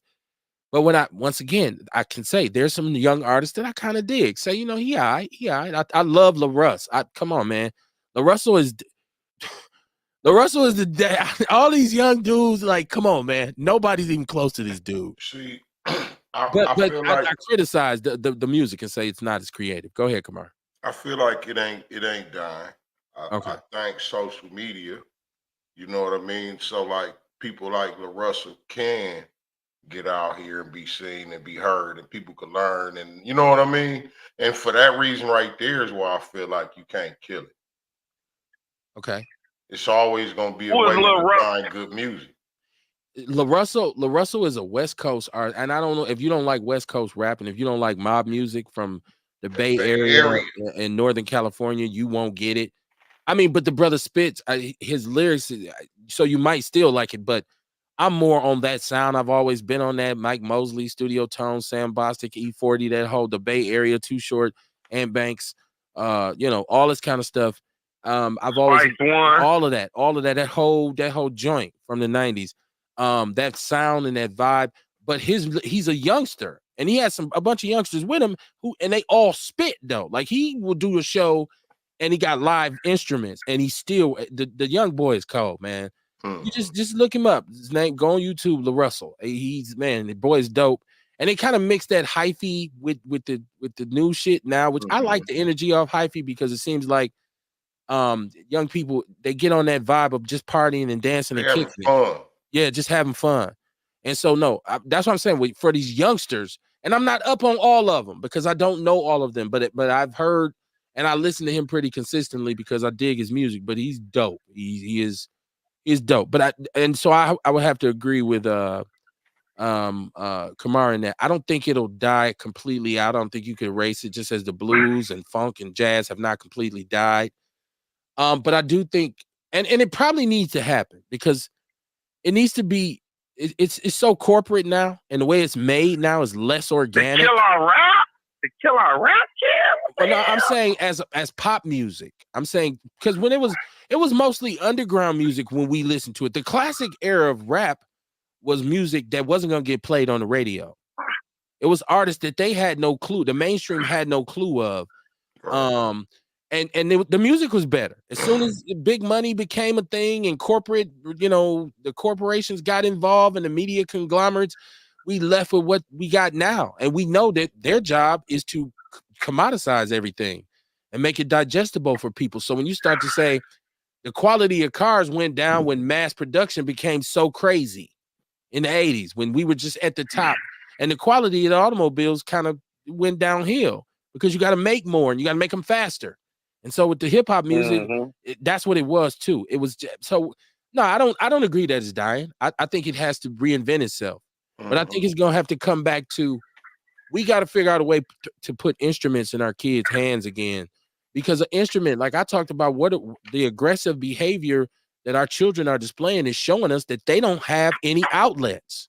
So we need to put paintbrushes in their hand. We need to put instruments in their hand. We need to introduce them to athletics, chess, checkers, tic tac toe, Uno, spades, poker, whatever we can do to give them an outlet for all of this built up angst and aggression that they have. And I think playing an instrument, if we bring that back to public schools, because that's something that public schools lost during our era. That's why hip hop became, oh, we'll sample your beat, as opposed to all of us playing a different instrument because it wasn't in the schools. And so I You think gotta be interested in that shit though, kid. well, I Just mean, because a but motherfucker, those who are interested in it need an outlet. There might yeah, be some who are yeah, interested in it and don't have an outlet. Like, okay, I Right. would love to learn how to play the drums, but where the fuck I'm gonna do that at? And those programs that are out there that can do that, then let's make sure these kids have access to it. Because there might be the programs out there, but kids don't know. Like, I didn't know I could go over there and do this. I mean, I think people will be surprised if you work with young people, and I alluded to working with them earlier and saying that it'll wear you the fuck out, which it will. But I think people will be surprised for a lot of kids if you provide structure for them, you'll see them respond. Like I've worked with a lot of young black men who in the home there was just no structure. There was no consistency. It was all over the place. It was highly dysfunctional. And the structure that we provided, and this is just I'm just speaking from coaching football. They looked forward to coming to practice every day because we were consistently there and it was structured and they knew what the expectations were. You know what I'm saying? Like it, and a lot of Mhm. them responded. Now, some of them didn't. I'm not gonna tell you every kid we ever had, became a football hero. We had some kids who told us on the field, kiss my ass, and took their shit off and walked off. I'd have been threatened by dang, about 5, 6 kids and told me they'll beat my ass. Like fuck you and fuck you and this football shit. It happened. They were gonna put belt to ass. Yeah, they weren't gonna put the belt to the ass. They was gonna try, but this is before I hurt my back, so it wasn't gonna be like that. it was gonna be 2 belts swinging in that bitch. Hey, but keep it real though. That sexy red I sent you, those was a little catchy, wasn't it? No, it sucked. And that's why I'm talking about music. Yeah, I don't have a problem with Sexy Red. The fact is her music sucks. She is not. If you like to see her shake her booty or whatever, that's fine. If you like her because she loose with her body, that's fine. If you like her because she talks about being promiscuous or whatever, that's fine. But the music itself is trash. I've tried to defend her on this show, right? I've said, you definitely but the music is trash. One of the reasons why she's not selling tickets right now is because when you look at her on the BET Awards, it was one of the most horrible live shows you've ever seen in your life. So people are like, I'm not paying to see that shit. If she want to sit down with somebody with a real team and make some real good quality music, I think it would behoove her, because at the point she's going, in 2 years, nobody's going to even remember. She'll be a footnote. She got nursery rhyme music. It's not even nursery rhymes. It's the most. For real, you don't think so? No, nursery rhymes are utilized to teach. That's what you teach. You say them to kids to teach them something. Teach them, patterns of rhythms and stuff like that. I think he mean like that ABC. Okay, ABC style. Okay. Nursery rhyme. That's what I think. You talking about that, right, Dion? Something like that. Like that easy shit. Dumbass, easy ass lyrics. Like it'd be repetitive, and like it ain't nothing that you gotta think of and be all metaphorical and shit like that. You know what I'm saying? I mean, I don't know, because different people just like different shit, Right. Like I fell off on the West Coast a long time ago, but the game, I fuck with game. You know what I'm saying? Like Nipsey, I ain't know Nipsey was at Raw till he died. That's right. on my mama, I ain't know Nipsey, man. Nipsey was, I was like, damn, this nigga Raw, motherfucker. Yeah, I just thought it was funny because Dion sent me a Sexy Red video and I was just laughing at the shit, and he's like, "No, it's catchy, bro." I'm just laughing like, "Dude, come on, man, send me no shit like this." They like, I feel like these labels is slutting these girls out. Absolutely, you know what I mean? Like I heard a song on the radio from Lotto talk about "Call Me Big Mama." Right? Yeah. I like it when he call me Big Mama or some shit like that. And all she talking about is her pussy. Yeah. Oh, that's Fat Mama. That's Fat Mama. Come on. Now, see, I'm still neutral because I understand what you're saying. Because me and you done went at it about this before. I understand exactly why that's so. Why you look at that and say that is some bullshit. There's a lot of men who they appreciate that. Like they say, man, I want it. Man, I love to hear her talk about mama. Right. See, it's one of the things where either are we respecting women, or are we getting to the point when we walk up to and say, I know you got that fat wet one, let me get it. Because then the woman said, don't disrespect me like that. Well, hold on, I just listen to Lotto. Yeah, that's how I be. I ain't gonna lie to you. I be telling them hoes, I'll be like, look, I'm grown as a motherfucker. I ain't about to play them chasing you around for no pussy. You know what I want. That's why, and that's why the white women at your job scared of you too. Like, hey, check it out. I don't mean to change the subject, but I gotta ask the question because I don't know what's going on here. Maybe you can. What's going on with Shannon Sharp? I'm confused. What happened? I'm gonna get to Shannon. Hold on. Let me get to the chat room first because the people are in there. So we can that's a good. We can close it out with that. Well, that and one other thing. Mama Jenkins said, I'm listening because I learned something new each time I listen. Project 2025 is a Hitler manifesto, and Trump want to be his twin. And Mama Jenkins, we appreciate you. And like I said, there's a lot of like-minded individuals. We look at the chat room every week. You see our core supporters, which I'm very grateful of. I'm not one of those. I'm not one of those individuals who needs everybody's approval, right? Like I truly believe that when you first meet me, you probably shouldn't like me, or you probably should disagree with some shit I say right away. I'm not the type of person you meet for the first time or listen to me for the first time. You be like, oh man, dude is cool if I like him. Most people who I'm very close to say, I did not like your ass when I first met you. So I'm fine with that. Now, if you do meet me and you say you a cool brother, I rock with you, that's cool. But that's not my expectation. So I'm not really worried about, people who we've been doing this 10 years. So if I was worried about that, I would have been done. She said Sean Combs has been arrested in federal custody. Okay, so they got him in New York. Is this related to the $100 million How real is this? lawsuit that they said When did this happen? I don't know. I'm sure we'll see it when we get off. Sometimes Hell shit yeah, happen we when we on on. Facebook. Yeah. Sometimes when we on come out, we miss some shit. We'll see. Yeah. Earl Henny said they're not like us.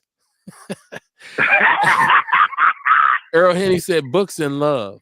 Yeah, but we got to get the kids. And he was talking about our discussion, saying what can we do for kids, but they have to be willing to receive it. And I think that's the biggest hurdle that we can't get over right now is how do we make them receive it? Like you can have all of this stuff set up in the community. You can have all these conversations with them. You take them to an event and buy them a suit and all this kind of shit. But you got to they have to be able to receive the message. And for us to say, hey, yo, y'all got to get y'all shit together. Like for them to say, okay, well, show me the way and I'm going with you. As opposed to, man, ain't nobody trying to hear that shit. I was working in North Division one time and Earl Ingram and what's my brother name who just passed? Sterling Daniels. No, was that his name? Sterling was his first name, right? You talking about big folks? Yeah, the BOS dude who went to jail and spent all that. Yeah, that was Sterling, may rest in peace. Right. Rest in peace to him. And I spoke with him several times, and we had communicated via Facebook, and he was gonna come on. So definitely respect to him. But he and Earl Ingram came to speak to kids at North Division one time, and those kids was just not trying to fucking hear it. We had to take kids out of the auditorium until Sterling got to talking. And when he was saying, yeah, I just did 35 years in the penitentiary, in the federal penitentiary, and I was at this facility and it was, 20 in and 4 out, whatever it was. And then you start seeing and then they just kind of when he ran down his history of, how and so then he had some of their attention, but they weren't listening like, okay, this is a cautionary tale. I don't want to go down this route. A lot of them were looking like, yeah, your ass just got caught. I'm not getting caught. So it was like, are y'all receiving what you're picking up what the man's putting down? In my 70s voice. Are you listening, Jive Turkey? So we just got to figure out a way. And then we might have to start with small groups at a time, man. You go in, you vet the candidates, you take the kids that's open and you work with them. And then you go from there. And pretty soon other kids will start to see them and say, you know what, I need to change. But if you can't read, if you can't do critical thinking, you don't have problem solving skills. If you're not able to be mediated, then that's where we run into a problem. So, and then, okay, so the last thing is I want to talk about before we get to Shannon is SDC is now saying they could reopen. But they don't have access to their bank accounts. I guess BMO shut them down, and then they have a internet like a processing internet service for data and whatnot, and they can't get access to emails or anything. And part of the issue is the judge is saying we need to see all emails and financial records, and they don't have access to it because BMO is and they can't get they're saying people want to pay them what they were owed to take care of the financial situation, but their bank account is closed down. And I hope SDC comes back because SDC, people don't know, is an anti-poverty association, anti-poverty organization. And I'm hoping that they can come back and hopefully this time the right people will be in place and they will be able to, because we really need something like that in the community. I mean, there was a lot of services that they provided and that are needed. So I'm hoping that they can get the ship right and get everything paid so they can come back. Now, Mama Jenkins said that was the Puffy thing was a breaking news flash. Okay, so then they finally arrested Puffy. Just recently? She said it's a breaking news flash right now. Like it's just happening. Yeah, that's what I mean. So I'm in the podverse after this shit anyway, so I'm gonna be watching it. I'm gonna check it out. So Dion, so Shannon Sharp, he said he accidentally went Instagram live. I've never gone Instagram live, so I don't know how you do it. I don't even post a show on Instagram because you really can't. It's some you got to have something different like clips, and I don't have all that. So I guess he left his phone on and he was having sex with some woman. Allegedly, it was a woman, and he was in the background moaning, "Oh, Michelle, oh, Michelle." And so, and so everybody's like, they wanted him to get fired from ESPN, which he didn't. He apologized. He said he was sorry. He said he was ashamed of what happened. And then people was tripping like, well, for a minute, y'all was tripping on him saying he was gay. Now he's got this. Is that even a sex tape? Is that even a sex tape if you don't have video? You just Right. moaning Michelle in the back. I don't. So that's the gist of. Okay, so you can't get caught moaning, but two men can kiss on TV. Good point. Good point. Great point. Right. You can't make a noise. uh, you know what I mean? But all kind of shit can go down on TV. Yeah. Yeah.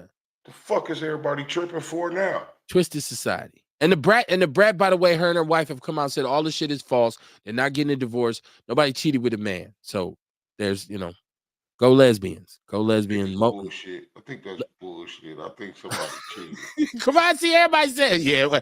Everybody like, yeah, right, whatever.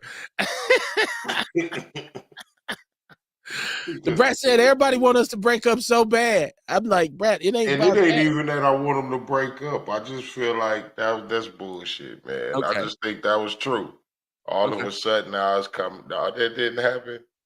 Right. Well, Hey, listen, man, and old girl, I just saw she done did some wild shit too.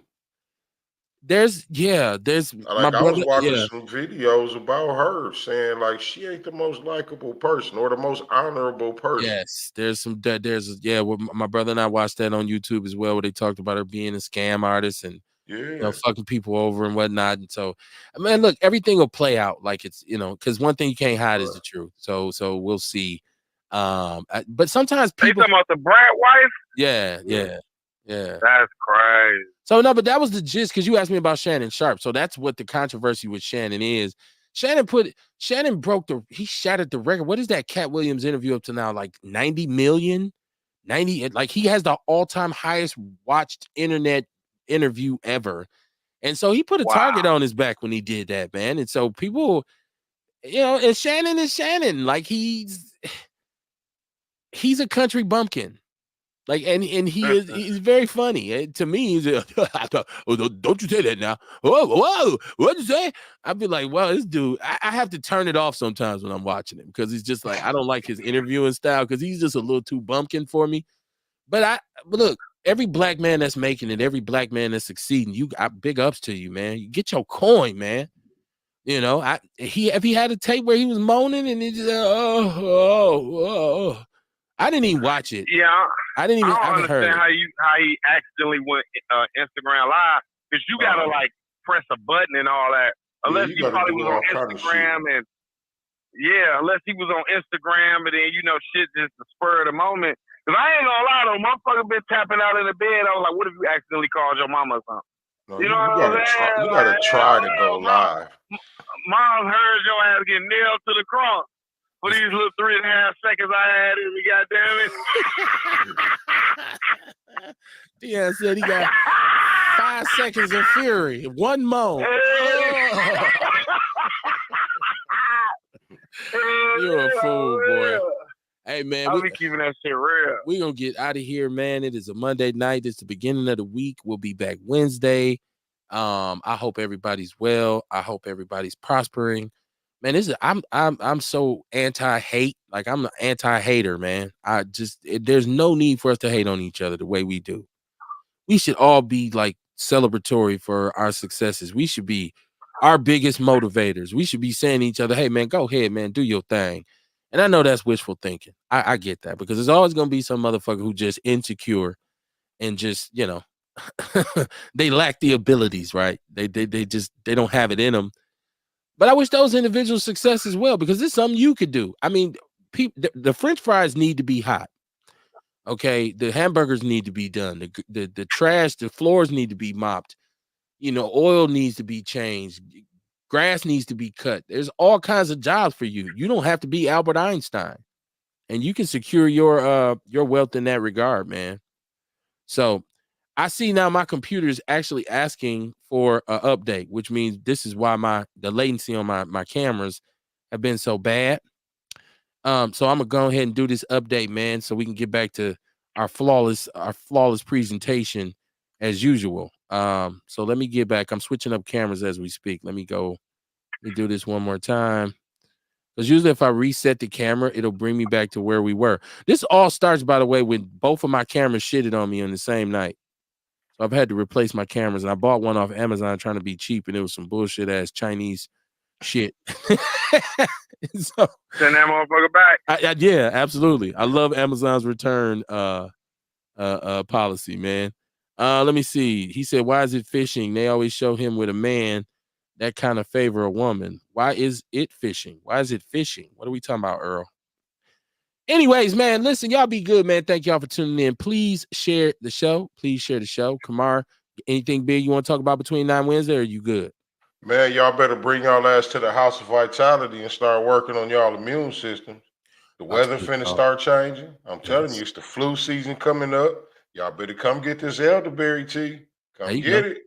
Better get in where you fit in. That's all I got to say. All right. If your criticism of the community outweighs your contribution, you are ultimately a coon. Remember that. Be about it or be without it. I'll see y'all Wednesday.